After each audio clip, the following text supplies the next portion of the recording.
My name is Kath Dalmeny and I'll be chairing this session. I'm the Chief Executive of Sustain, which is the Alliance for Better Food and Farming, and I'm also a steering group member of the Alliance to Save Our Antibiotics. So I take a keen personal and professional interest in the topic we're here to discuss today. The Alliance to Save Our Antibiotics was set up to bring together a whole wide constituency of people and organisations behind common cause, which is to save our antibiotics and to promote the kind of farming, high welfare systems that inherently build animal health and resilience, and which require less antimicrobial intervention, such as the farming systems represented at ORFC this year. Those with long memories of ORFC may also remember that I've often been the person called onto the ORFC stage to explain what's going on with Brexit for farm policy. That's for my sins. So this is highly relevant as we start to discuss trade deals and deregulation, which is part of the whole antibiotics agenda. Before we begin, I just want you as the audience to feel very present and welcome. Take a look at your Zoom screen. If you click on chat, as I mentioned before, you'll get a panel where you can introduce yourself, make comments, connect with each other. Please do introduce yourselves. It's good to know who's here. But I'll underline this. Don't put questions for the panel there. I'll do my best to keep an eye on the chat, but questions will get lost there. So we do want your voices to be heard. If you do have questions for the panel, then there's another button at the bottom of your screen, hover at the bottom, which is called Q&A. That's a separate Q&A button, where we'll look for the questions when we come to that part of the session. So please do use that. And if you see other people putting questions into the chat, can you encourage them to transfer them into the Q&A instead? Enough of the introductions. I'm going to start on the subject, which is pretty grim at some level, but we're also focusing on solutions. And there are also things that we can do about what's going on at the moment. So we're also using this as a call to action. Antimicrobial resistance is spreading alarmingly, driven by the overuse in human medicine and farming. The seminal O'Neill report, published a few years ago now, suggested that if we don't take radical action for antibiotic stewardship, then antimicrobial resistance, AMR, will kill more people than all cancers by 2050 and send us back to a time when even minor injuries could prove debilitating or fatal from infection, let alone more serious operations such as hip replacements, cesarean sections, and those kind of things. We should remind ourselves that COVID-19 is not the only pandemic. I say all this not to be gloomy on a Friday morning, but to remind ourselves of why we do this, why we come together with farmers, doctors, food people, policymakers, and why it matters so much that the farmers here at the Oxford Rural Farming Conference and down the road, if you can be down the road on Zoom, at the Oxford Farming Conference, and indeed all farmers taking antibiotic stewardship seriously, need to be supported by good policy on antibiotics and not undermined by badly thought through threats to viability, such as some of the trade deals that are now coming through. So that's a bit of a scene setter. The purpose of this session, to be clear, is that by the end of this discussion, we'd like you to have a good idea of whether or not you think the UK needs to update our legislation, our laws, our rules, the way we deal with farm antibiotics. And this is very timely for a few reasons. One is, as I mentioned, that the antibiotic resistance crisis is a silent pandemic. It could change modern medicine forever. It needs more political attention and more action. And today we're talking about the use of antibiotics in livestock production in the UK, where a lot of good progress has been made, and we don't want that to be undermined in the future. Secondly, the UK government is about to launch a consultation, actually very imminently, asking for opinions on what changes, if any, should be made to the UK's regulation on farm antibiotic use now that we're out of the EU. This is in the context of the EU making significant changes to their regulations, which are coming into force at the end of this month. As an alliance, we help to campaign for those EU regulations, but now we're outside their jurisdiction. So what should we do with the antibiotic sovereignty that we have? Thirdly, the UK government is pretty much hell-bent on making trade deals post-Brexit without much scrutiny, and is failing to take into account the impact on British farmers of buying in lots of meat and dairy that has been raised to lower standards, especially in terms of animal welfare, antibiotic use, deforestation.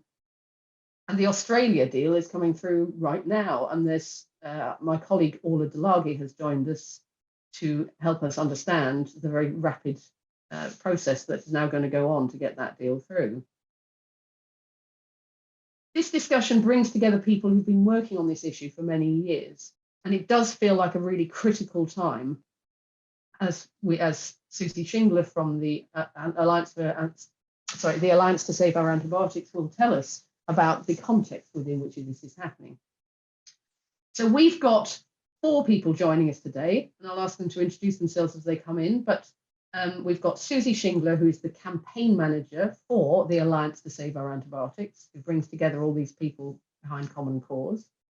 We've got Ed Bailey, who is a practicing vet specialising in cattle, and he's been working alongside the Soil Association and the Alliance to Save Our Antibiotics for a number of years, and has significant expertise on antibiotic use and how to reduce it. We have Gareth Morgan, who's head of farming and land use policy at the Soil Association. And as I mentioned, we have Orla Delargy, who is Sustain's head of public affairs and has also been stalwartly keeping track of the trade developments and helping the movement to respond. So that's the introduction. You won't hear so much from me from now on. We want to go over now to our experts who have come here to share their wisdom with us today.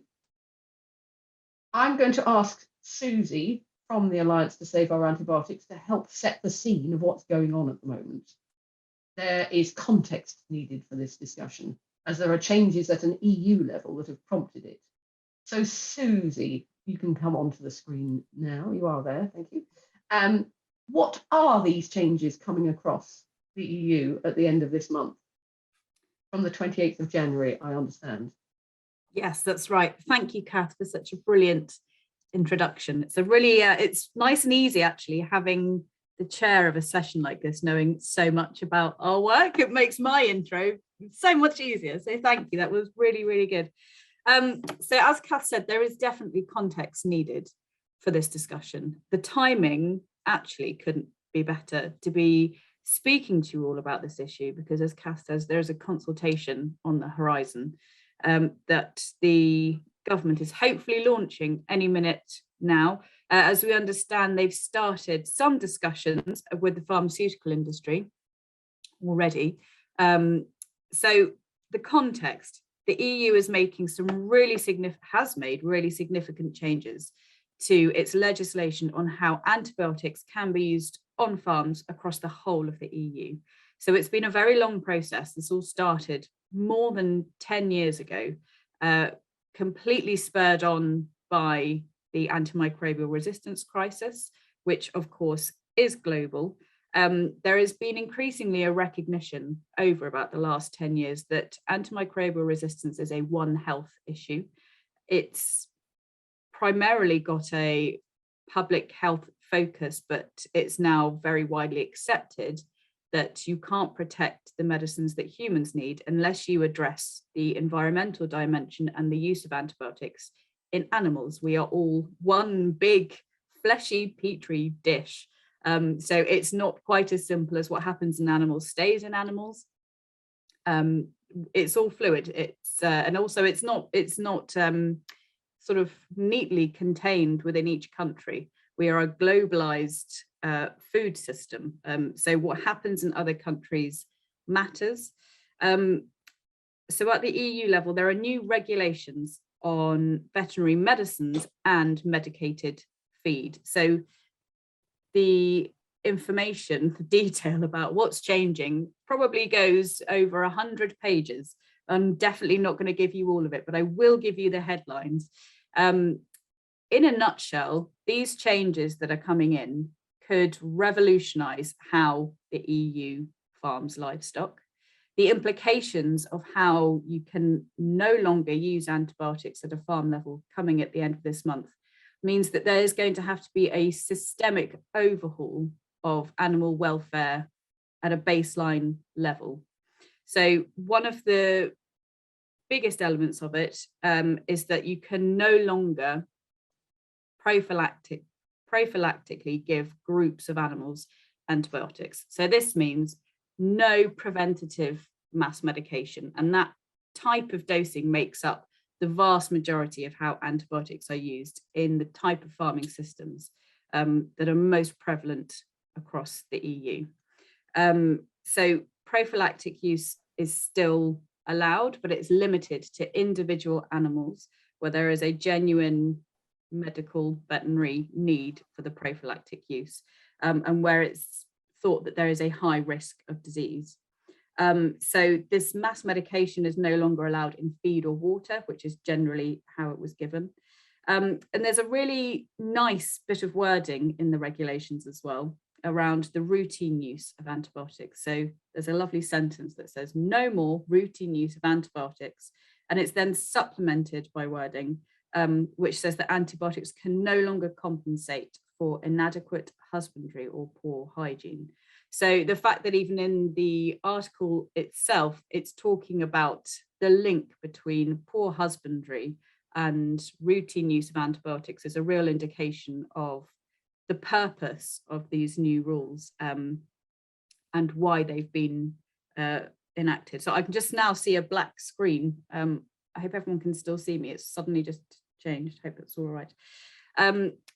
One of the most irresponsible uses of antibiotic globally in livestock production is antibiotic growth promotion. So this is using antibiotics at a subtherapeutic level, which has a knock-on effect of helping the animals put on muscle mass quicker. It's really irresponsible because it's just used for production, not treating disease. Now, across the EU, there have been no antibiotics licensed for growth promotion since 2006. So in effect, it has meant it's not been possible to use antibiotics for growth promotion. But these new regulations set out in text that it's actually banned. And the purpose of this, the good thing about this, means that the EU, now that they have formally banned it, will be asking countries importing into the EU to also respect that ban. So if the UK decided to change our regulations to allow antibiotic growth promoters, we wouldn't be able to export into the EU. So that is quite a bold piece of legislation, and hopefully will have really positive effects to other countries that choose to import into the EU. There are also restrictions on metaphylaxis, and it's been tightened up a bit. So this is where in a group of animals, disease has been found. You can treat that animal and those that are in close quarters and are likely to get ill with the same infection. So the wording around that has been tightened up to specify that this is only allowed where there are no alternatives and the risk is high. The wording could have been made a little stronger, but it is an improvement. We're nearly done, just a few more. They're also introducing a list of antibiotics which can no longer be used in farm animals because they have to be reserved for human medicine. This list has been a bit delayed because there's been some tussling in the EU Parliament for exactly how to define the criteria for banning these antibiotics. But it does mean that some of the most critically important ones can be reserved for human use. And that also will apply to imports as well. Another thing that I'm personally very excited about is that the EU is going to be collecting usage data. There is a global problem that we have a lack of data around how antibiotics are used, in what volumes and for which species. So from 2024, that will start. And then the last thing is that the EU is banning the therapeutic use of zinc oxide, which is used very commonly in pigs just after weaning to help stabilize their gut and avoid diarrhea. But it's an environmental contaminant. It's got a very long half-life, and for years it's been known that it's very damaging to the environment. So it's still allowed to be used in very small amounts, but it can no longer be used as a treatment. So with all of those things lumped together, what it means is that you can't keep animals in the very, very intensive systems that have become so prevalent across the Western world over the last couple of decades. People are going to have to change management practice. They're going to have to improve husbandry. They're going to have to improve hygiene. So it's essentially they're going to have to be non-medicated measures to try and keep animals healthy without the overuse and this sort of mass use of preventative dosing with antibiotics. So it's a lot of change. Thank you so much, Suzi, for a brilliant tour de force whistle-stop tour of what's such complex material. For anybody who's wanting to follow up on more detail, I presume that we can make that available on the Alliance to Save Our Antibiotics website, but please do be in touch as well, because there's lots of details you can tell. So I wonder if you might also now give us a reflection on what antibiotic use currently looks like in the UK, because there's been a lot of progress over the years and British farmers are doing pretty well in some areas. So could you give us a bit of an update on that as well, please? Yes, this bit's shorter. So yeah, overall, to put it into a sentence, UK farmers have done really well in reducing their antibiotic use. So over the last 5 or so years, so generally since a lot of the data that we look at starts 2014 is when the sort of national collection efforts started looking at antibiotic sales. So since 2014, it's been a 52% reduction in the sales of antibiotics for use in farm animals across the UK. So that is really good news. The sales of the most critically important antibiotics is also way down. And if you were to compare the UK to the rest of the EU, we are currently the 5th lowest user of antibiotics across the whole of the EU. So the UK has done really well. And there have been really significant reductions, in particular in poultry production. The more extensively farmed species tend to be on the lower end of use. And then pigs, I think, have still probably got the biggest way to go in getting their usage down. But overall, it's been a really positive picture. And what's quite interesting about these reductions is that they've all come about through the industry doing it themselves. It's been voluntary. So there has been no regulation that has made this happen. I think Ed is going to speak a bit more about the whys and wherefores of the voluntary approach and some of the challenges that have come up in doing it that way. But yeah, overall UK use has gone down, but we still do have a bit of an issue in that the majority of antibiotic use in the UK is still group treatments and quite possibly preventative group treatments. We have got a legal baseline in how antibiotics can be used, so it's not a wild west of antibiotic use out there. You do need to have a veterinary prescription for any antibiotics that you use. Increasingly, use has to be recorded, and what you're using is collected for some species onto national databases. But we have got some challenges coming in the UK, which is what this session really is largely about exploring, is how possible is it to maintain this progress when all about us is changing. So overall, headline is it's very good, but there's more that we could do. We've still got some very intensive systems in this country, and I think there have been a few research projects which have identified that actually some, in particular pig and poultry, and a bit of a slow creep in dairy as well, there is some moves for more intensification. So we need to be, it's not that we've sort of done it and we've won the antibiotic reductions race. We've got to be, I think, watchful of how this goes, particularly if we haven't got the regulation to back up the progress. So yeah, that's what I'll say on the UK picture. Really helpful. Thank you so much, Suzi. And that phrase that you just said, that how can we maintain progress? Well, when all about us is changing so much, feels like the context within which we're all meeting today. So I'm moving on to the next section, which is about bringing in Ed and Gareth So if you want to come on screen, Ed and Gareth, to say what would happen if UK regulations stayed the same. We know what antibiotic use looks like in the UK and the EU, and what the regulatory situation is about to be for both. And as mentioned before, the UK government is shortly to be launching a consultation on whether or not the UK will adopt the same changes as the EU, which we all campaigned for. So to Ed, as a vet, what are your observations about the positives and negatives of maintaining a purely voluntary approach to responsible antibiotic use on UK farms? Can you speak a bit about how you think a tightening of regulations might be received by farmers were it to happen in the UK? Yeah, thanks, Kath. So as we just heard from Suzi, then the industry has already made some really good progress. You know, that 50% reduction shows that being able to take ownership of a problem is powerful, and to be able to make those reductions without any legislation has been a huge achievement.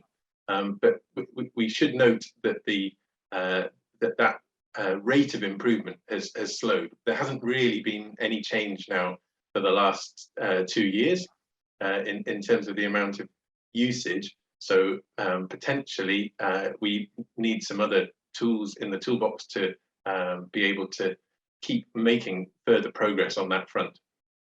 I suppose another benefit of maintaining a voluntary approach is that those who are stuck with poor systems are not forced to go cold turkey when perhaps they are not in a financial or a psychological position to make systemic changes. You know, it can feel, I think, as a farmer, that often you're imposed upon by people from above, by politicians, by regulators, and there's a strongly perceived dislike of regulation in the farming community. I know you alluded to your work with Brexit earlier, and you know, it's widely known that a lot of farmers voted for Brexit despite being strong financial beneficiaries of EU membership and being fairly dependent on an export market to Europe. And I think a lot of that came from a dislike of regulation. But then if we can think about the negatives of a voluntary approach, regulation can be a powerful incentive for change, because it alters the balance in the various motivators that are having an effect in terms of the theories of behavioral change. So in the Netherlands, they've done a lot of work on the various different buttons that we need to press in order to achieve behavioral change.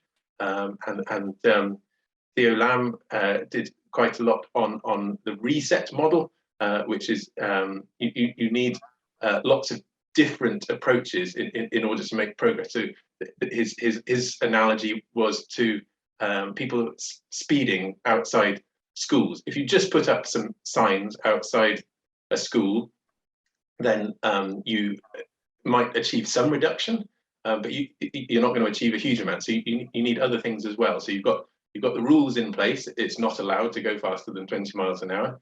You need some economic incentives. You need a fine if people are caught doing it. The social aspect. So there's the the signs that are drawn by kids at the school and parents at the school. Really frowning on that sort of behaviour. That's likely to have an effect on people. Education. So some educational resources, perhaps videos or work in the children's assemblies about the effects that bad driving can have outside of the school, and also some tools, which might be speed bumps, for example. So in the antibiotic world, then we also have a reset model. We have tools available. We have economic incentives. There's a strong social aspect where farmers have pride in what they do, and also they don't want to be seen as the bad guys.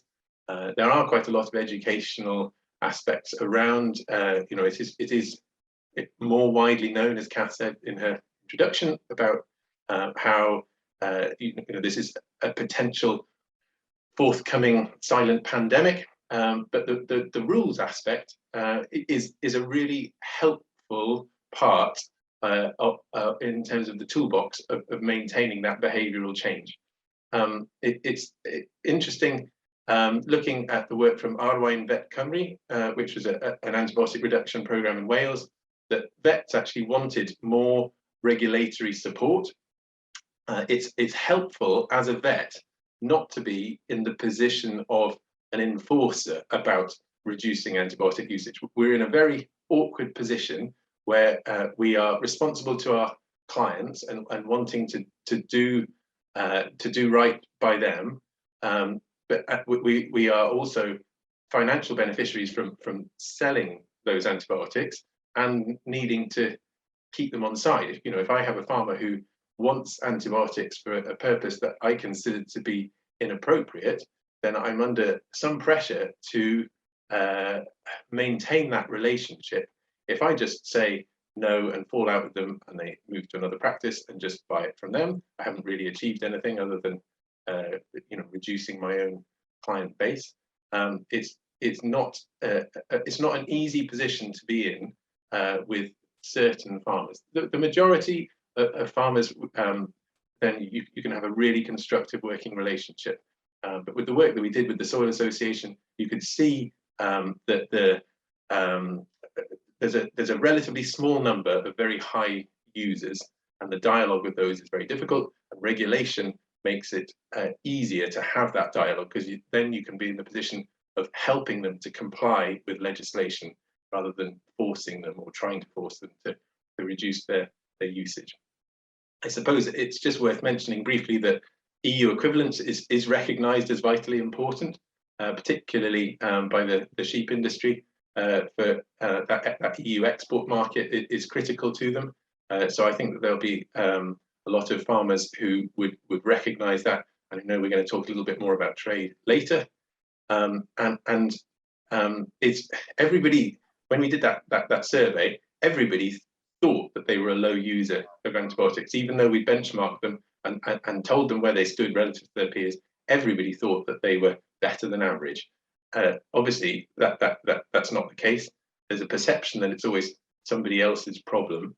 Adding in this regulation just moves the goalposts a little bit to shift the sort of convenience of habit and the sort of self-efficacy theory of continuing to do something because you have done it for quite a long time and because it works. So hopefully that's helpful. Incredible. Thank you, Ed. And also it's wonderful to hear you from the front line, as it were, really sharing how people react to these things as well, because there's a lot, as you say, of social context as well as scientific context to antibiotic use. I am going to invite Gareth forward now. Ed, if you want to go off camera just for a bit, because I think that's how they're dealing with the spotlighting.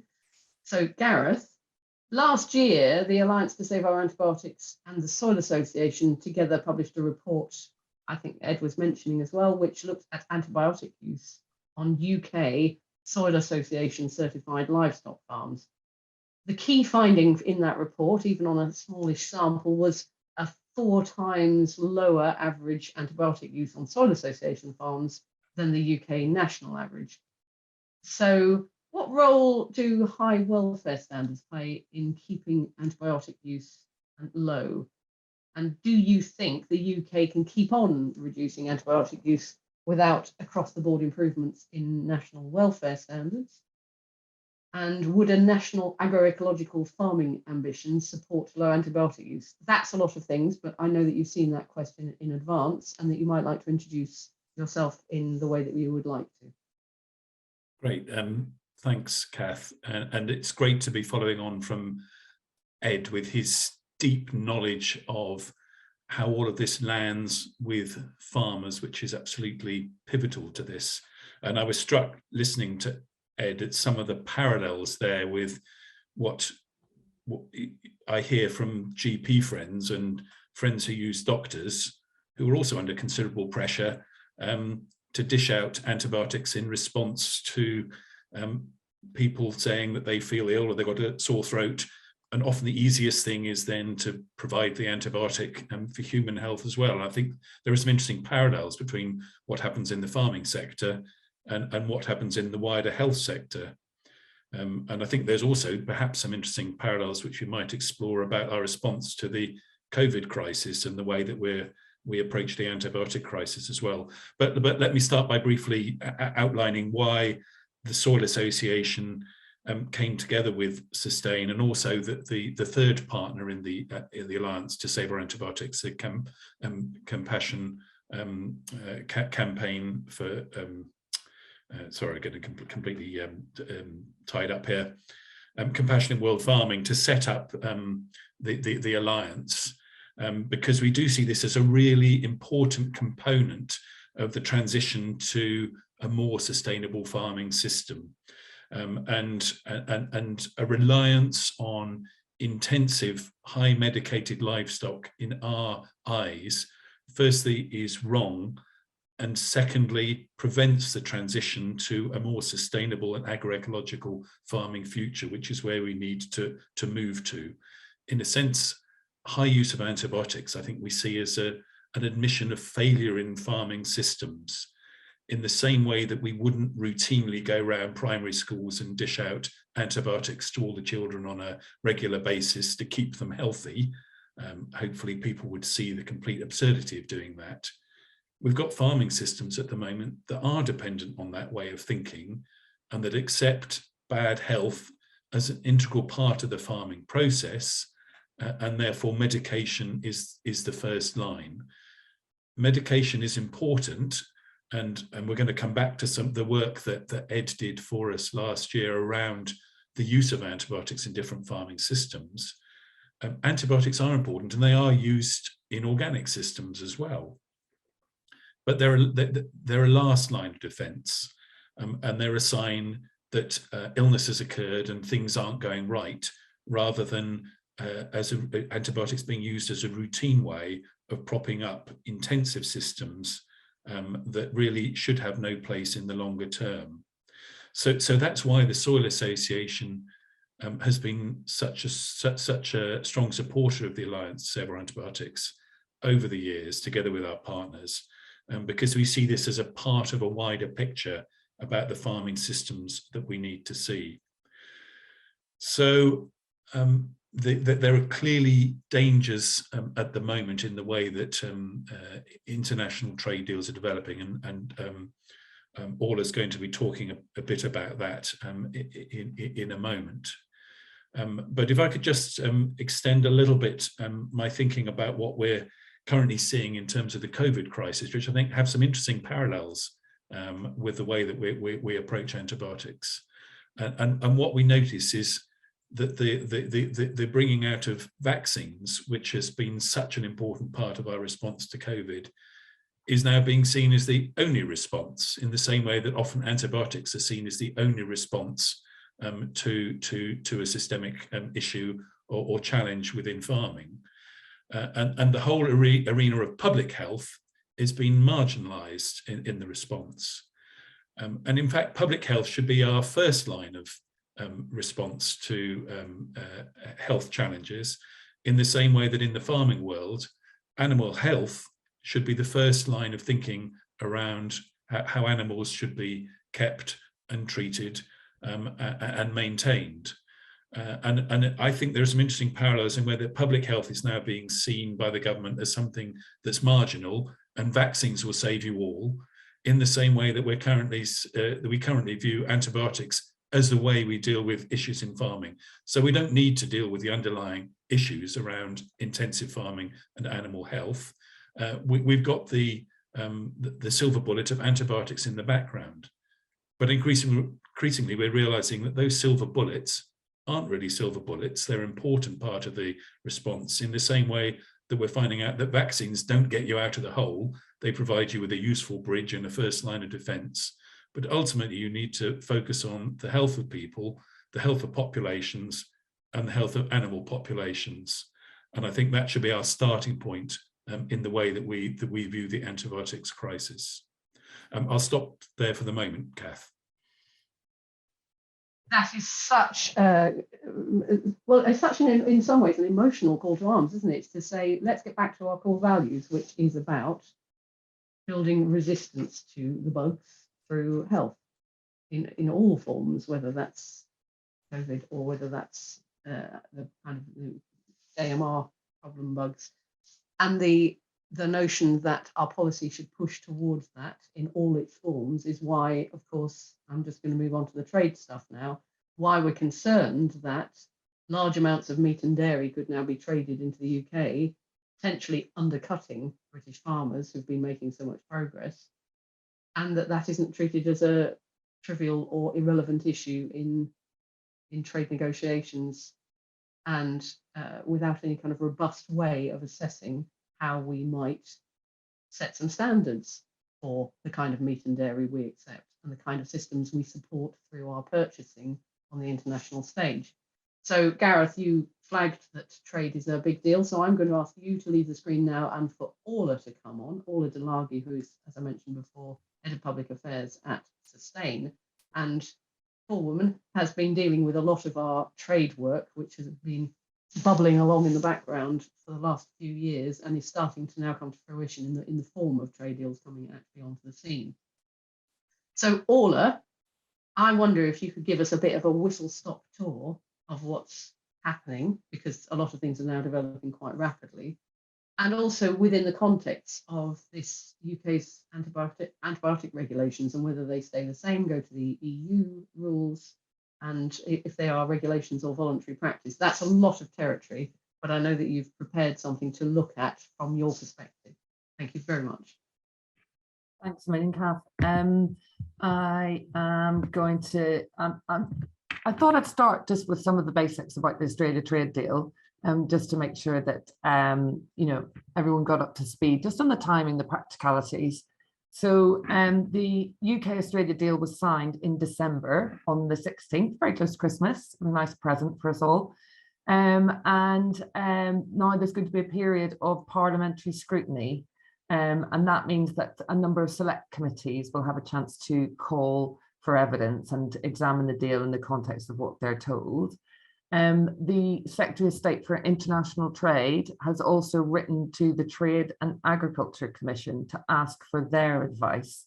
And I'm not sure if you know about the Trade and Agriculture Commission, but they were set up in response to tremendous public pressure in 2020 around the Agriculture Act, when the general public made it clear that they weren't happy with what was happening on food standards. And the government response was to set up this commission, which is to look at the potential impact for trade. And so they have been formally asked to give advice to the Secretary of State. It's worth saying at this point that Parliament doesn't actually have any mechanism for amending or improving or indeed rejecting the deal. They don't actually have any powers on these trade deals. The only recourse your parliamentarians have would be to refuse to ratify the treaty or to refuse to pass any legislation, domestic legislation, that's needed to make the treaty come into force. So it would be a very sort of negative position for them to take. And you can imagine that that would be hard to sustain. So the impact of the Australia deal and what that might be on food and farming. Well, the deal is supposed to be worth about £2 billion by 2035, and that is an increase to UK GDP of 0.08%, which clearly isn't very much. And we would feel like the UK has given away quite a lot in terms of standards and market access in return for that low return. The government, on the same day that it published the text of the treaty, also published an impact assessment, which showed that the deal would cost UK farming, forestry and fishing £94 million. And it would also see a reduction to the semi-processed food industry of £225 million. It's worth noting as well that it is a zero tariff, zero quota deal. And what that means is the Australian agriculture sector will get access to the UK market, and there'll be no tariffs, there'll be no taxes on what they send us. and no quotas. Now that's coming in a sort of phased way. So beef, for example, it's going to take about 15 years for that zero tariff, zero quota level to come in. But it was noted in Parliament yesterday that within the first year, their quota will go up by 6,000% in comparison to what they have now. What they have now is 0.1% for beef of the UK market, but the potential to send us more beef has just gone up by an extraordinary amount. And ministers are trying to reassure us that very low line, that level of what they're sending us is reassuring, but obviously that doesn't account for the potential there for that market access to grow. And also it's not taking account of the potential risk in the future from US deals or a deal with Brazil. These are very large agricultural communities who could potentially send us a lot of meat produced to lower standards than UK farmers do. So the risk is clear. I would say, just to be clear, in case you haven't been following the debate, there are some very key differences between food and farming standards between the UK and Australia. And just because we're in a session about antibiotics, I feel like I should tell you about those. Australia, it's quite difficult, and the Alliance to Save Our Antibiotics has done their best to try and pull together figures, but surveillance on antibiotic usage in Australia is actually quite poor, and the latest available figures are from 2010. And just in terms of surveillance alone, the UK is streets ahead, because obviously it keeps a very close eye on what it's using, what's being bought, and they don't take that same regard in Australia. They still permit the use of antibiotics as growth promoters as well. And they use many, many times more in poultry farming than we do. That's, I think, 16 times more. The Australia deal, the UK-Australia trade deal, it does have a chapter on animal welfare and antimicrobial resistance. It's worth noting that. But it's quite vague, that chapter, and it doesn't address the specific concerns that we have about the difference in farming. And on welfare, it includes what's called a non-regression clause. And essentially what that means is they're committing to not lower standards further. But that's not very comforting when we know that the Australian standards are very much lower. And that's in everything from transport times, for example, to animal welfare conditions in terms of the processes, for example, like mulesing are used, and that's removal of skin from live animals. And also whether or not they're given pain relief whenever the dehorning happens, for example. So there's a full briefing available on our website. I'm going to drop the link in there for you, and you can look at that subsequently if you're interested in more detail. But after the deal, we know now that the deal's it's been published online. So what happens next? Well, that was laid out in Parliament yesterday. There was or the day before yesterday, there was a debate. There's a full treaty text available. Don't know how much time you have in your hands, but it's about 2,000 pages long, so that might not be for you. But there is a draft memorandum, and there is an impact assessment. It's worth noting that there are a number of select committees that are going to scrutinise it now and will take evidence. And of course, as I mentioned earlier, the Trade and Agriculture Commission has been asked for a report. That's going to take several months, was how that was described yesterday. And then the deal will be formally put before Parliament, and there'll be 21 days available for formal debates. What does all of this tell us about UK trade policy? Because obviously this is new. Up until now, we've given our trade policy to the EU, that was delegated to them, and now the UK is in charge. And as I've mentioned earlier, there are lots of farmers in the UK who are quite happy to be out of the orbit of EU regulation for one reason or another. But here we are out on our own, striking our own deals. And this is the very first that's been done that wasn't a rollover deal from a previous arrangement that we had under the EU. So what we know now is that the UK government doesn't actually have a trade strategy, which we think puts it in a weak position. It's refusing to publish one. So we don't know what kind of trade-offs they're prepared to make whenever they're around the negotiating table. One thing we do know is that they weakened in the text of the Australia deal. They've weakened their commitment to the Paris Agreement on climate change and net zero, which we're obviously very disappointed about. We know now that there's very poor civil society engagement. We did make multiple representations to the Department for International Trade. It's very difficult to engage with them. And anybody who did get into their orbit was made to sign a non-disclosure agreement, which made it very difficult, obviously, then to come out and brief the rest of us about what was going on. So a lot of this is happening behind closed doors, which we're not very happy about, because obviously it all has an impact on what we're eating and our farmers' livelihoods. So we should be better briefed than we have been. We also know that the UK government's been ignoring experts. So the Trade and Agriculture Commission, the first one, there's been a number of iterations, but the very first one made a set of recommendations to government on what they should do around trade, and that included setting some core standards so that food that comes into the UK needs to meet the same levels that our farmers are meeting. They rejected that recommendation. That recommendation came back to them in the National Food Strategy. We're waiting for their response to that, but we're not hopeful given the signs that they're going to accept this core standard proposition, but we're going to keep asking them. And we know that the Committee on Climate Change also made a recommendation on core standards. We also know that they're ignoring public opinion, because Which has repeatedly done opinion polls and research which shows that the general public is really very concerned about food standards. It comes up time and time again.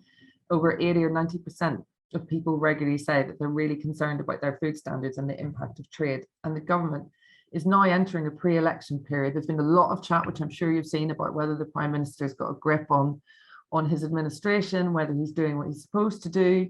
There's a lot of talk about his leadership. There's obviously a lot of movement, you'll have seen it no doubt in the papers, from people who hope to succeed him. And they're going to have big questions to ask if they go into an election about what the impact of this deal in particular has had on farmers. So to recap, what can you do? What can be done? I want to leave you with some positive thinking about what you can do. And I just want to remind everybody and cast your mind back to 2017. Back then, there was a lot of debate about chlorinated chicken, and we were being told that actually chlorinated chicken was fine and that it was safe to eat and that it would be fine if it was brought into the country via a trade deal with the United States. But the general public rejected that, and they rose up in vast numbers, and over 2.5 million signed petitions saying that that wasn't acceptable. And then there were lots of things that came on the back of that. So that had an impact. So I just wanted to remind you that actually taking action can lead to policy change and have a positive impact, because now the government knows that it can't accept deals with chlorinated chicken, and it regularly says that it won't. So take heart from that, I think. I would also say the International Trade Select Committees, the Environment and Food and Rural Affairs Committee and the International Agreements Committee will all be taking evidence on the Australia deal. So it's worth getting in touch. And if you need help finding them, we'll put those details of how to get in touch with them on our website. You can always send in your own personal evidence, and you don't need to be guided by the questions, or if you can only answer one or two, that's fine. Do please take action and send your thoughts into them. And I would also say that there are these recommendations for core standards. We'll be putting more pressure on our parliamentarians and asking them to reconsider on that. It might be too late for the Australia deal, but they can definitely put those in place in time for subsequent deals. And we'd like to know why they're not, given the overwhelming evidence that they should. And finally, I'm going to finish with, you might be too busy to send in evidence to select committees. I'm sure there's many of you are farmers and you'll be too busy. So feel free to sign up to the Sustain newsletter. We'll help you with that process in the future. We'll be putting actions, and so we can send letters to MPs. We can help you with that. Do sign up for our newsletter and stay in touch that way with all the processes. I'm going to finish there, and I'm going to drop some links into the chat so that you have sources of more information in the future. And I'm very happy to take questions. Absolutely brilliant. Thank you, Orla, and for all your work over the last few years to keep on top of all of this stuff, because as I hope you've got the impression, a lot of this been happening behind closed doors without much scrutiny, and we've had to fight quite hard even to get information out of people, let alone then to lobby for it. So some of the most successful moments have been when large numbers of doctors come together or large numbers of farmers come together and make the case for protection of antibiotic stewardship and for good regulation and for sensible animal welfare standards and all those things. So it really does matter that farmers speak out, that doctors speak out, and we can help to coordinate that and to help to make sure that it gets to the right people. So can I come back to Suzi? Because Suzi, I think you were going to comment on what it looks like. We talked about Australia quite a lot, but of course our government is also looking to make trade deals with quite a lot of other people as well. And I wonder what the regulatory landscape looks like in some of those other countries that we're having trade talks with. Yeah, it's on this thing of antibiotics, obviously they're produced by the pharmaceutical companies and they're all licensed differently in different countries, but there is no sort of global baseline of how they should be regulated. And it differs completely all over the world. And it's things like trade deals where changes can be made to antibiotic practices. So in recent years, months, we've had a bit of a focus on the US, Canada, Australia, and we found that overall the practices in these countries and the regulatory baselines are quite different to what we have, and as a result their use of antibiotics tends to be much higher. It did fizzle out a bit, but about probably 18 months ago there was a lot of focus on the US because we were all anticipating that big shiny US trade deal was going to be one of the first things to be signed. And as Orla said, it didn't quite happen. But when there was a look at that, it did become quite apparent that in the trade talks, no one was really doing the due diligence and looking at what was happening in antibiotic use across the states. So we had a look, and overall use was 5 times higher in the US than it is here. It's about 3 times as high in pigs, and their cost of production on average for their pork is so much lower than the UK's, and overall welfare standards are lower. The space that the pigs have is lower, the size of the litters that they have is bigger, and their antibiotic use is far higher.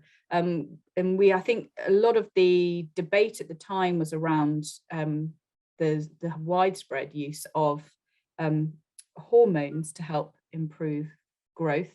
But when we looked a bit closer, we found that critically important antibiotics were being used when the hormones were being given, because they're given in these little pellets that sit in the cow's ears, and it can be they've got a huge amount of cows to process at one time. So when the implants were being given, they were also followed up with a little dose of a critically important antibiotic to keep infection away at the site of implants. So it's practices like that just don't happen here, that are supporting these really intensive systems in other countries.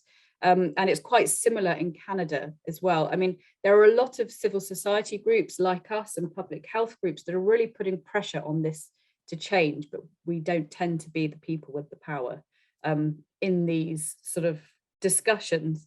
And there are sort of heat maps that we've done that look across the world at what regulation generally is like, and it's patchy. So when we're trying to find best practice examples that we think we might be able to model our own regulation on, we do end up looking more often at the Nordic countries, who tend to have the best data collection, which is one of the key things.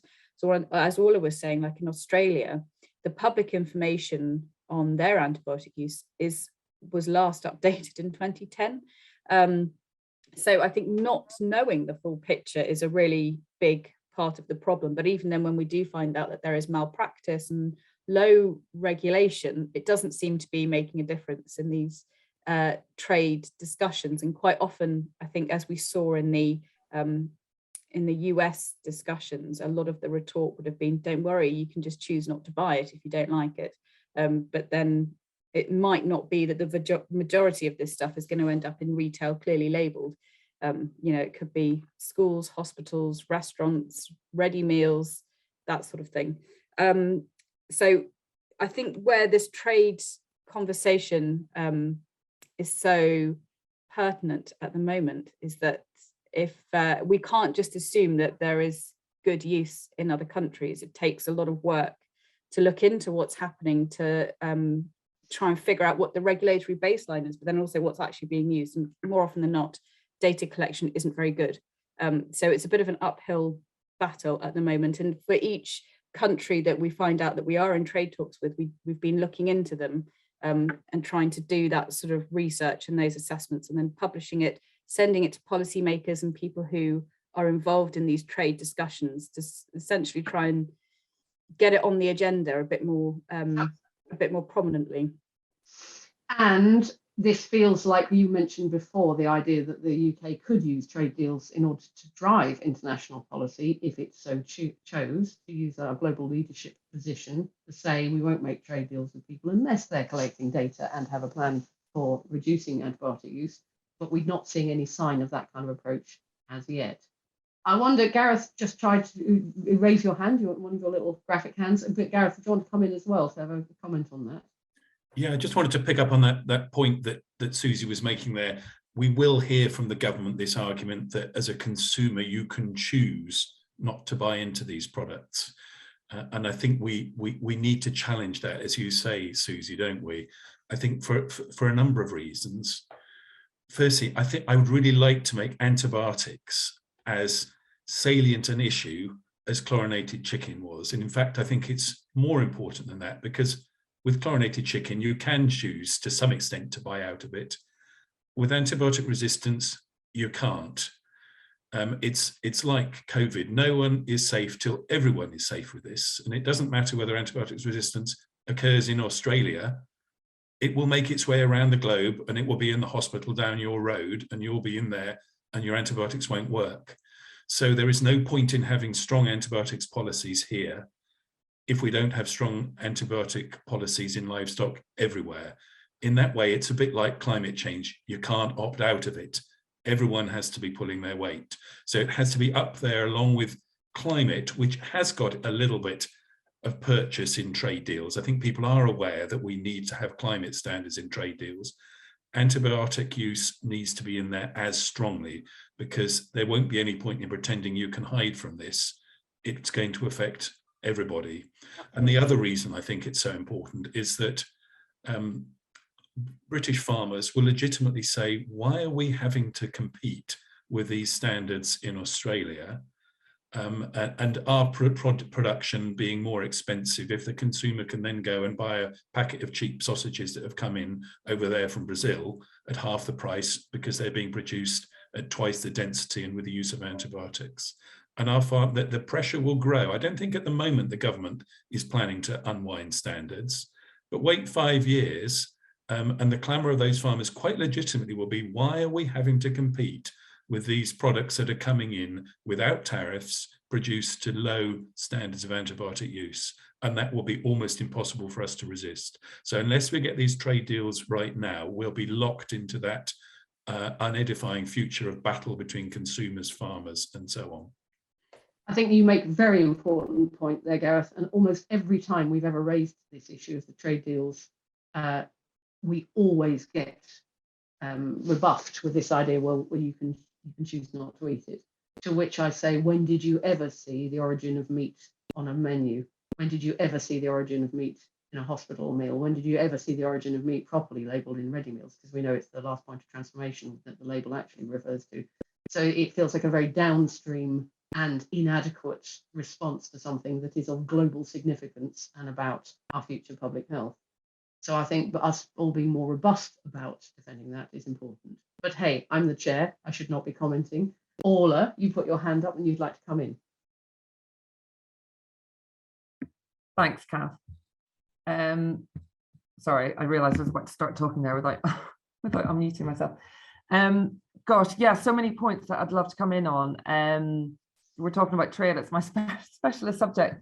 I just wanted to make a few points as well about, I don't think we should expect the consumer to pick this up, and Gareth quite rightly said that picked up that point about labelling. And I think that has come through time and time again in the consumer, is that consumers reject that notion that the responsibility would be put onto them. They don't want to stand in a supermarket examining labels. They want to be given a sort of basic level of standards with their food is the first thing. And like you say, quite a lot of food is eaten out of home or via manufactured food. And they don't want low standard food creeping onto their plates via those routes either. And they've been absolutely crystal clear on that. They could not have been more clear. Every time they're asked, they reject the notion of having kind of two-tier food system.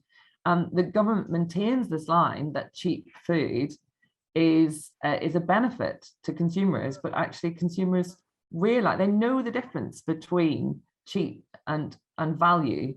And I think the government is toying with this at their peril when the opinion polls are so clear. So that's the first thing I wanted to say. The other thing is the risk to farmers in the UK. You're quite right about them not wanting to compete. Why would you, with really cheaply produced imports? But there are multiple risks as well. If UK farmers are forced to compete and end up lowering their own standards, and like you say, there's no sign of the government. They have put in this non-regression clause on the animal welfare in the Australia deal. There's no sign at the moment that they want to lower standards, but you know, we've barely even got started with these trade deals. The pressure is going to build and build, isn't it? And if the UK farmers, in order to compete, find themselves having to lower, reluctantly, but lower their own standards, then they will risk their market access into the EU. So there's a multiple risks here for UK farmers and their livelihoods. And I think the UK is hoping that it's going to, with this pivot to there's another trade deal on the horizon, the CPTPP, and that's with countries much further away, like around the Pacific Rim. And I think it's hoping to replace EU markets with these markets in Asia much further away. But that's not going to work for everyone. And how is that going to work for UK consumers as well? We are risking a two-tier food system here, and that's definitely not what we want. I think the last point I just wanted to make as well was the kind of just being careful about listening to the government narrative and this idea of food safety, because they talk about food safety and they talk about residue. So that's the kind of things that are going to be that can be tested for at a border. So you might be able to test for antibiotic residues, for example, or you might be able to test for pesticide residues at that point, but that might not necessarily reflect the production method. You might be able to use those sorts of inputs at further up the chain, and then that might not result in a residue, but we'll know that those things like antibiotics, which create that global risk, might have been used further up the chain. So we do need to keep pushing the government on the idea of production methods and things like inputs like antibiotics, and saying that there are ways that the UK can set its own regulations and keep those regulations and ensure that imports meet the same regulations that UK farmers have to. It's a legitimate thing for them to do, and they are allowed to do it under the World Trade Organization rules. They're not allowed to discriminate between produce from different countries, but they can ask products coming into the country to meet our regulations. That is entirely possible under GAP 20. I'm getting too technical on trade, so that's a sign I have to wrap up now. I'm going to stop. No, surely we're all very excited about CPTPP and GATS and everything, Orla, acronym central. And Ed, I'd like to bring you in from dealing with farmers directly, as you do. I wonder what you think might be the impact of an influx of imports which have been produced with potentially significantly higher antibiotic use than the UK average. Do you think there'd be a possibility of UK producers feeling they need to cut costs to keep pace with cheap imports? I mean, just from your experience of talking to farmers, what do you think around that? Yeah, the thing I get back from farmers most is the feeling that they're not wanted. I hear the phrase quite a lot. They don't care about us. They just want to plant trees everywhere here and buy all our food in from abroad. So that's the perception at farm level, is that effectively our government has decided to use farming as a sacrificial lamb in trade deals, and also to effectively offshore all of our food system emissions by disincentivizing animal agriculture and incentivizing sort of environmental mitigation methods instead. and to get rid of them. I guess I work with ruminant systems primarily, and I think that probably pigs and poultry are going to be perhaps most impacted by the sort of scope for very cheap, very intensive imports, like Suzi said, with the costs of American stuff.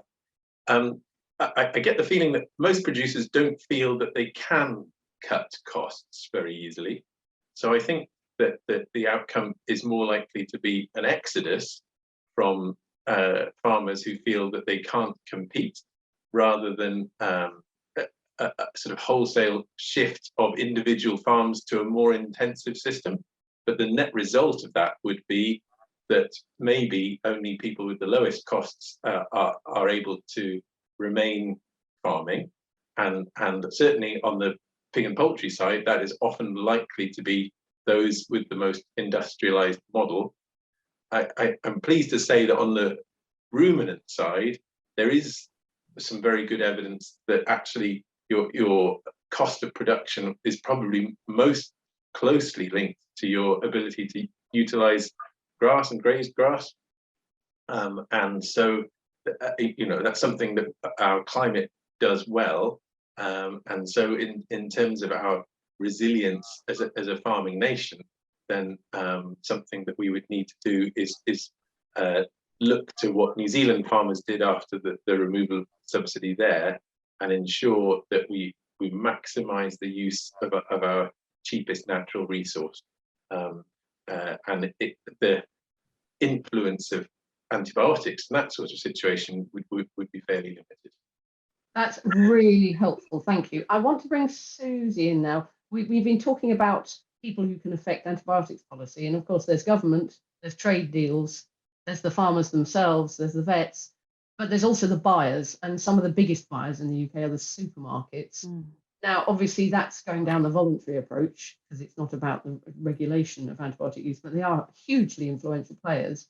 I wondered briefly, Suzi, if you might just introduce the work we've been doing with supermarkets, because it's another place where people who are participating in the session might be able to help us take action, put pressure on another significant set of people. Yes. Sorry, I just got a message flashing up about Spotlight. So we've been engaging with the supermarkets since about 2017, the UK's biggest supermarkets, the top 10, on their policies, on how they source animal produce and the antibiotics used in the production of them. So because we have been skeptical that the government is going to put sort of good restrictions on imports in particular, for our assessment that we did at the end of last year, we included a look at what the supermarkets are intending to do in terms of the animal produce that they import and the antibiotic restrictions that they demand, or the evidence for responsible use that the supermarkets want. The progress the supermarkets have made in their antibiotics policies since 2017 is really impressive. So to start with, we wanted to make sure they had a public policy, which some of them didn't back in 2017. Now they all do. And we were asking them, do you restrict the routine use of antibiotics? Do you restrict prophylactic mass medication? Do you restrict the use of the critically important antibiotics? Do you measure it? Do you monitor it? Do you have targets to reduce it? All the kind of all the questions, the criteria that would build up as a whole to responsible antibiotic use. Overall, they've been improving, but what we found when we did it this time was that they've all been quite keen and quite able to improve their policies on domestic production and on production of proteins that were going into fresh lines. When we looked at processing or brands or imports, there wasn't the same enthusiasm for ensuring responsible use, because the supply chains are long and they are complicated, and I think it is much harder for them to get a handle on it. So essentially, the shorter the supply chain, the easier it is. And obviously with the UK's massive international supermarkets, not all of them have short and easy supply chains. So where we've got this regulatory black hole, whereby in theory our trade deals could be bringing into the UK meat and animal produce that has been produced with incredibly irresponsible antibiotic use. Unless the supermarkets have got a policy in place to stop that, it's just going to come in. So we are hoping to engage with the supermarkets more from here in looking at what they are doing on imports. And as part of the report, I had a look at which supermarkets have made statements about their intentions regarding imports, because it all slightly blew up around the Australia trade deal, the US trade deal. And most of them said, we won't be buying chlorine chicken or hormone beef. But there weren't that many statements really out there about antibiotics. Yes, and I think that supermarkets, having talked to the British Retail Consortium, which is the trade association for the major supermarkets, I spoke to one of their senior European representatives shortly after Brexit. They'd already been predicting what sort of price savings they could make by being able to source large amounts of meat, mainly from outside the European Union. And they were talking about quite scary numbers, like saying that they could get large amounts of beef for 30% less cost or 50% less cost if they started looking to Mercosur countries and that kind of thing. So I think the supermarkets saw that as a real opportunity, and they probably won't talk about it much in public. And they're now saying to us that they probably won't monitor the antibiotic use within those supply chains the longer they are. However, we do have a petition to try and bring this to the surface because they don't want to talk about it in public. And I wonder if you might just briefly promote that. We need to move on to the next section quite soon. So, yes, we are asking the supermarkets to ensure responsible use for everything they sell. We are, not too interested in the caveats and how hard it might be, but we really do think that it should be applying to absolutely everything. So we've got a live petition at the moment, which hopefully my colleague Kath can put a link to in the chat. And it's going to be given into the supermarkets in February. And we are really trying to push the point that we all do really care about this issue, and labelling or otherwise, we think that it should be responsible antibiotic use for everything on UK supermarket shelves. So please do sign. There's a lovely film to go with it as well, if you want a bit more background on the project. Yes, brilliantly produced. Thank you so much for that. I've been looking at all of the questions that have been coming in. Some of them are about more general antibiotics impact on things like human health and on farm health and soil biota and all those sorts of things. We would love to pick up those kind of conversations outside this session, because that's not really the focus of this session. This is about the policy side of things, but it is of deep interest. And as I said, it's come up in other sessions, for example, with dung beetles that have a huge impact. Apparently, the antibiotic use and the residues in dung. Who knew? Another strand for us to look into. I want to move on now to look at the farming system stuff, because trade can take over all of our heads, but I'm going to call a stop to the trade stuff now and to say what would happen if UK regulations change. This is back to what sort of regulations, rules, incentives we should have here in the UK, because we're coming out of the EU system and here we are making our own rules now. So to Ed and Gareth mainly, but please jump in, Suzi, as well if you want to. So if the UK followed the EU regulations to the letter, which industries would be most impacted and how? And how do you think a tightening of regulations might be received by farmers were it to happen in the UK? That to Ed. Thanks, Kath. I guess that, as we said before, probably pigs and poultry would be most impacted, because those would be the industries in which the mass medication in feed and water is used primarily, and they are also the most industrialized farming systems.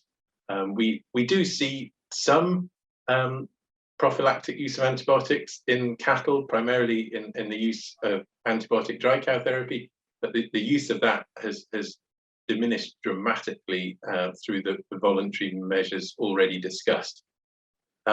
So I suppose it would just be interesting to see how some of the wording around the regulations is interpreted. You know, what is avoidable use? What counts as routine? We've touched already on how in Europe we are relatively low users of antibiotics in terms of milligrams PCU. Quite a major reason for that is actually because we have such a large ruminant sector, sheep in particular. You know, we're probably the single biggest sheep producing nation in Europe, and whilst the milligrams of antibiotic used in the sheep industry is really quite low because of the sort of extensive nature of how they're farmed, if you look at the number of doses of antibiotic given, then certain practices like the use of a single dose of oral antibiotics to newborn lambs to prevent watery mouth is still very widespread despite a lot of pressure to reduce it. So I think there's a figure from a couple of years ago that there was still an estimated 7 million doses a year of oral antibiotic being given to newborn lambs. The milligrams of that is tiny, but of course the number of animals treated there is really, really high. And we also have a difficulty, I suppose, in just communicating as best as we can to farmers that you're not banning antibiotics. We don't want to disincentivize the use of antibiotics in the right places. So lameness in sheep would be a good example of that, where there are mixed messages being given to farmers that they need to reduce the amount of antibiotics that they use, and yet in lame sheep, the very best thing that you can do is to treat that sheep promptly with injectable antibiotics in combination with a lot of other measures. So the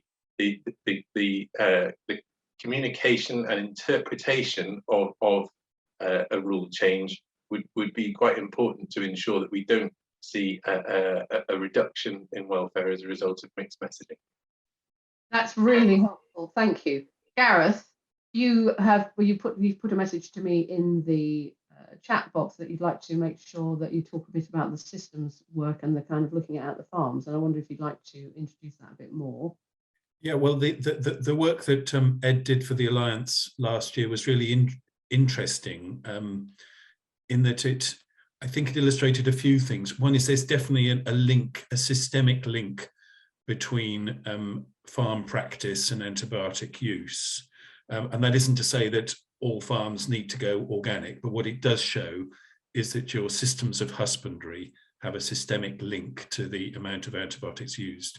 And it also showed that, in fact, what you see is, in sort of terms, a normal distribution on farm systems. So you get some very good performers in conventional systems, and there are also some laggards who might have quite high use in organic systems. But the whole curve shifts when you look at different systems. But that also points up some challenging issues, I think, for us around diets as well, because increasingly, I think the conclusion has to be drawn that this ultimately is driven by our collective dietary preferences.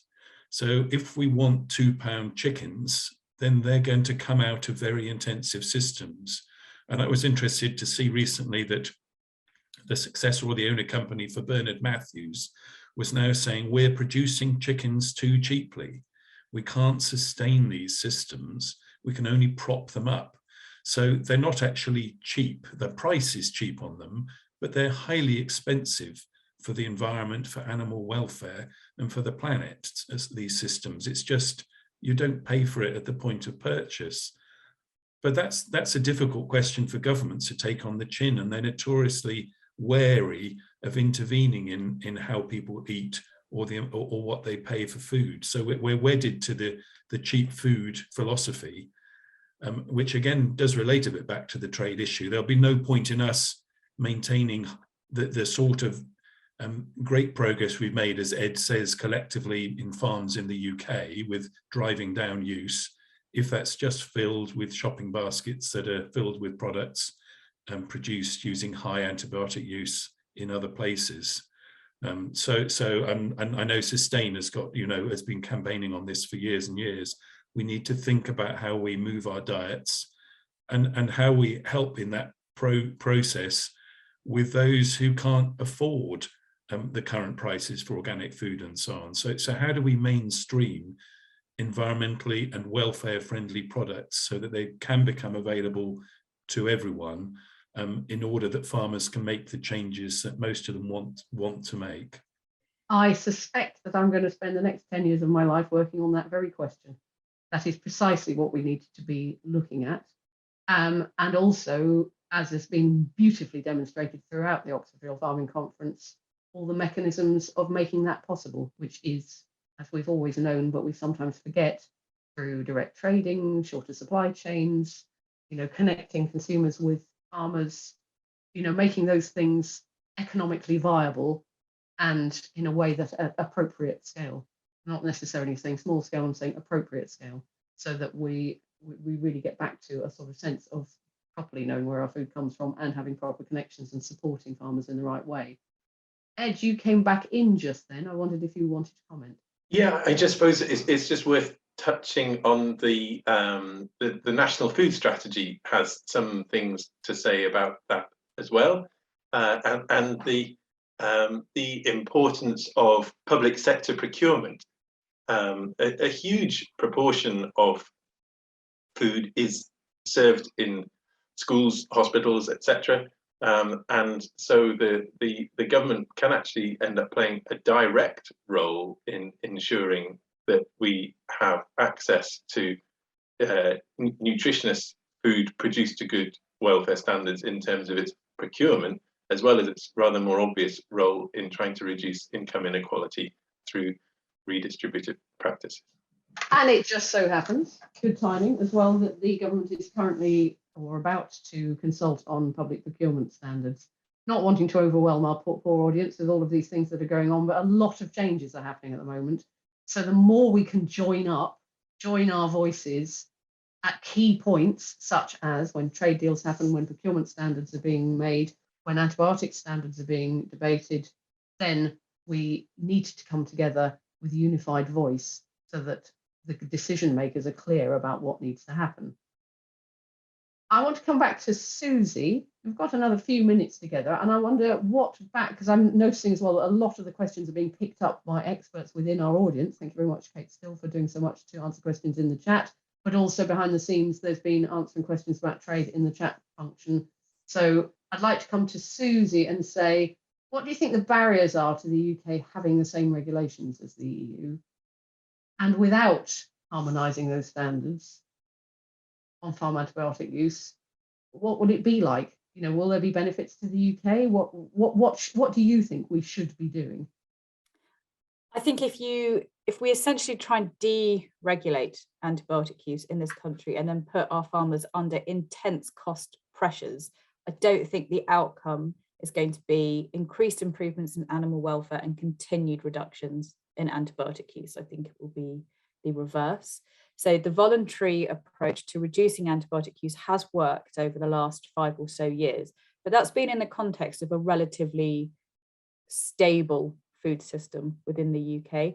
Now it is all change, and we are potentially, if you're cynical, going to be importing cheaply produced meat from countries that we haven't been bringing in significant volumes from before. And I think, as Ed says, one option will be that people will opt out of farming. The other option will be it will be the really big, the intensive producers that survive. And if you're going to have a really large intensive operation, you're going to need antibiotics in there, because the intensive livestock production systems that we use in the Western world have grown up over the last few decades with the use of antibiotics. Antibiotics have been completely complicit in the success of farming in this way. So if we want to keep these systems exactly the same as they are, make them more intensive, make them bigger, if you take antibiotics away, those systems aren't going to work. You have to change the system itself and we can't keep using antibiotics the way we are, because we have this silent pandemic of antimicrobial resistance. That, I mean, the proportions of like ill harm that are going to be happening across the world because of this, it's really hard to get your head around exactly what it means when we say the deaths from antibiotic resistant infections are going to overtake cancer by 2050. I don't think it's really hard to picture what that actually looks like. So if we don't sort out our domestic legislation around what responsible antibiotic use looks like, we can't ask for equivalence in trade standards. You know, we will just have politicians probably spinning a very polished line saying, you know, we're only importing stuff that is produced in the same way that's legal in this country. But that's riding off the back of the fact that there have been voluntary improvements in how we use antibiotics to date. So I think without that regulation, we can't protect progress, and we can't give a level playing field to the farmers that we have in this country. And it certainly won't be a baseline for improving animal welfare and reducing our reliance on the intensive systems that we do still have in this country. So I think, I mean, as was pointed out earlier, you don't just put regulation in and then it just happens all by itself. You need to keep the behavior change. You need to keep everyone on side with it. It's not just as simple as writing the laws. You've then got to make sure they're enforced, and make businesses profitable by sticking with those enforcements. So I think if we don't change our antibiotic regulations in line with the EU, we'll have some of the weakest regulations on farm antibiotic use in Western Europe. And the UK government has gone to great lengths to sort of set itself as a leader on the world stage in the fight against antimicrobial resistance. And it's done so much good work and put a lot of public money into being very active in that space on the human health side, on innovation, on research. But there is this sort of black spot over the agricultural question in our own domestic production. So we've really got to do better if our government wants to keep going on the world stage to say how well we're doing, but also, you know, for public health, for the sake of everyone, we've got to make sure that our use is as responsible as it can be and it stays there. Fantastic, thank you. Quite sobering as well. I wonder if you would like to leave our audience with some things that they can do just to remind ourselves that we can fight back. Chlorine chicken has become something that people can't talk about with having a strong opinion about it without having to tell us that they're not going to let it into our market without scrutiny. How did we get there? We got there by fighting back. What is it that you would advise the audience to get involved in? Well, there will be a consultation very soon. It was supposed to be last year. It's been pushed back and back and back because since these new regulations at the EU level have been announced, the UK government about 4 years ago was saying, absolutely, we're doing exactly the same. We'll be doing these same restrictions. Over the years, it's been watered down. We've even collected statements that said we'll do it, and then you can see them getting weaker and weaker. So when this consultation is launched in the next couple of months, we will be trying to make sure people are as informed as possible so that they can respond to it in a meaningful way. And we have got to keep the political pressure on. We need to keep antibiotics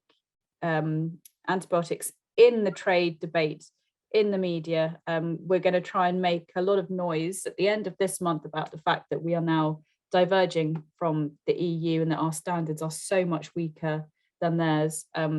I think it's been quite easy for politicians to fall back and say, yes, but look how low our use is, but I don't know how much of the applause they can take for that. So I would say, please respond to the consultation at the end of this month and don't let up the pressure.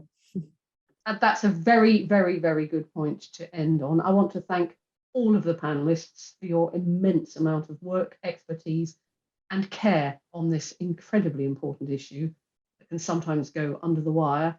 Thank you so much. Please do keep in touch with us, participants, because we would really love you to help us make the noise and also to learn from your wisdom as well. Thank you to everybody, and that is the end of the session.